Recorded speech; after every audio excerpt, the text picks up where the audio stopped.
అందరికీ నమస్కారం అండి. నా పేరు అభిరామ్ బండ్రెడ్డి. మాది అవనిగడ్డ కృష్ణా జిల్లా. నేను గత 4-5 సంవత్సరాల నుంచి మన చిరంజీవి గారి బ్లడ్ బ్యాంక్‌లో రక్తదాన శిబిరాలు నిర్వహిస్తూ వస్తున్నాను.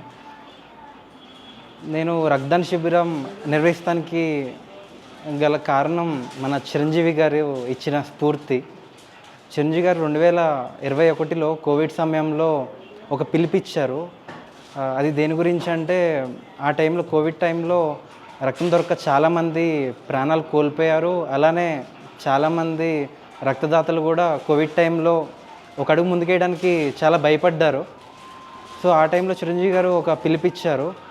ప్రతి ఒక్కళ్ళు ఈ కరోనా కష్టకాలంలో ఒక అడుగు ముందుకు వేసి రక్తదానం చేయాలి, ప్రాణదాతలుగా ఉండాలి అని చెప్పి ఆయన ఒక పిలుపిచ్చారు. సో ఆ పిలుపుని స్ఫూర్తిగా తీసుకొని 2021 ఫిబ్రవరి 21వ తేదీన మన చిరంజీవి గారి బ్లడ్ బ్యాంక్‌లో నా మొదటి రక్తదాన శిబిరం నిర్వహించడం జరిగింది. సో ఆ రోజు చిరంజీవి గారి మీద ప్రేమతో, ఆయన మీద ఇష్టంతో నా పిలుపు మేరకు దాదాపుగా 100 మంది కంటే ఎక్కువ స్వచ్ఛందంగా వచ్చి రక్తదానం చేశారు. వాళ్ళకి ఈ సందర్భంగా నేను మనస్ఫూర్తిగా నా హృదయపూర్వక ధన్యవాదాలు తెలుపుకుంటున్నాను. అట్లానే 2022, 2023, 2024 ఇలా ప్రతి ఒక్క క్యాంప్కి 100 మంది కంటే ఎక్కువ మంది వచ్చారు. అట్లానే చాలామందికి నా రక్తదాన శిబిరం అనేది వాళ్ళ లైఫ్లో ఫస్ట్ బ్లడ్ డొనేషన్గా వాళ్ళు చేయడం జరిగింది. దానికి నేను మనస్ఫూర్తిగా వాళ్ళకి థ్యాంక్స్ చెప్తున్నాను. అట్లానే ప్రతి ఒక్కళ్ళు కూడా తరచుగా 3 నెలలకు ఒకసారి స్వచ్ఛందంగా రక్తదానం చెయ్యాలి. చాలామందికి ఒక అపోహ ఉంటుంది, రక్తదానం చేస్తే మనం చాలా బలహీన పడిపోతాము, రక్తం మన బాడీలో ఉండదు, మనకి చాలా లేనిపోని రోగాలు వస్తాయి అన్న అపోహలో ఉంటారు. దయచేసి అవన్నీ నమ్మొద్దు. మనం చేసిన రక్తదానం అనేది ఒక 350 ml వరకు మనం చేస్తాము. మన బ్లడ్ బ్యాంక్లో 350 ml వరకు తీసుకుంటారు.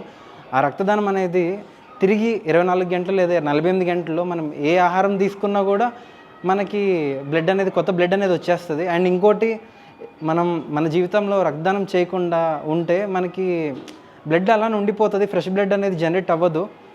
సో మనకి రక్తదానం చేయడం వల్ల చాలా ఉపయోగాలు ఉన్నాయి. మనకి హార్ట్ అటాక్స్ కూడా మనం తగ్గించవచ్చు. అట్లా చాలా మనకి ఉపయోగాలు ఉన్నాయి.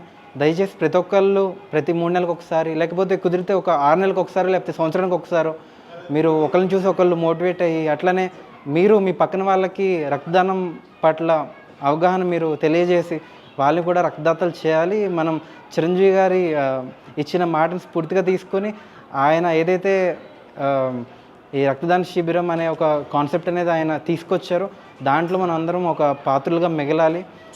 సో రక్తదానం చేయండి, ప్రాణదాతలుగా కండి. అట్లానే నాకు ముందు నుంచి సపోర్ట్ చేస్తున్న మన చిరంజీవి గారి చిన్న చెల్లెలు గారు మాధవిరాజు గారికి నా హృదయపూర్వక ధన్యవాదాలు తెలుపుకుంటున్నాను ఈ సందర్భంగా. అట్లానే చిరంజీవి గారి బ్లడ్ బ్యాంక్ సిఓఓ మన స్వామినాయుడు గారికి, అట్లానే చిరంజీవి గారి ప్రాణ స్నేహితులు చిరంజీవి బ్లడ్ బ్యాంక్ సిఇఓ మన శేఖర్ గారికి ఈ సందర్భంగా నేను హృదయపూర్వక ధన్యవాదాలు తెలుపుకుంటున్నాను. అట్లానే ఈరోజు నా రక్తదాన శిబిరానికి స్వచ్ఛందంగా వచ్చి, నా పిలుపు మేర స్వచ్ఛందంగా వచ్చి రక్తదానం చేస్తున్న నా అన్నయ్యలకి, చెల్లెలకి, ప్రతి ఒక్కరికి నేను నా హృదయపూర్వక ధన్యవాదాలు తెలుపుకుంటున్నాను. Thank you.